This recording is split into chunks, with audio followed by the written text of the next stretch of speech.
সেটাও দলের জন্য এবং লিটনের জন্য একটা বিরাট বড়। পিএসএল নিয়ে কথা বলতে যাই, আপনি আপনার দলের লিটন আছে, রিশাদ আছে, নাইজান আছে, মানে এই পিএসএলটা শুরু হতে যাচ্ছে এবং তারা আসলে কতটুকু আসলে এই ফ্র্যাঞ্চাইজি লিগ থেকে উপকৃত হবে, বিশেষ করে যদি লিটন দাসের কথা বলতে আমরা জানতে হবে সে একটু অফ ফর্মে আছে।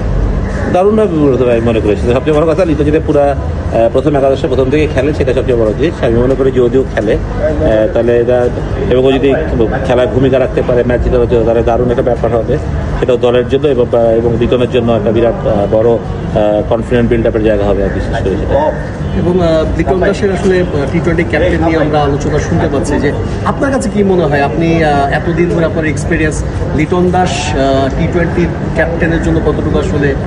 এরা আসলে এরা সবাই রেডি আছে, এমন না যে কেউ রেডি। এত বছর ধরে ক্রিকেট খেলছে, ক্যাপ্টেন্সির গুণ তো লিটন তার জন্য ক্যাপ্টেন্সি করেছে অলরেডি, সুতরাং ওর মধ্যে যে অ্যাবিলিটি আছে সেটা তো আমরা জানি। এটা তো বোর্ড এবং সিলেকশনে যারা চিন্তা করবে, বোর্ডে চিন্তা করতে হবে যে কাকে টি-20 অধিনায়ক দেওয়া যাবে। এভাবে এখন অনেকেই রেডি আছে।